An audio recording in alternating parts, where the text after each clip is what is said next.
Urwa റളിയല്ലാഹു അൻഹു ഉദ്ധരിക്കുന്ന ഹദീസിൽ കാണാം, ഉർവ ചോദിക്കുകയാണ് ആയിഷയോട്, നിങ്ങൾ റസൂലുള്ളാഹിയുടെ കാലഘട്ടത്തിൽ എന്താണ് ഭക്ഷണം കഴിച്ചിരുന്നത്?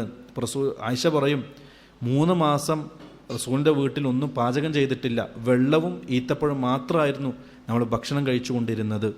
വേറെ ചില റിപ്പോർട്ടുകളിൽ കാണാം, ഫാത്തിമ റളിയല്ലാഹു അൻഹ എവിടുന്നോ കുറച്ച് ഗോതമ്പ് കിട്ടിയപ്പോൾ റസൂലുള്ളാഹി തങ്ങൾ കൊണ്ടുകൊടുത്തു, റൊട്ടി ഉണ്ടാക്കിയിട്ട്.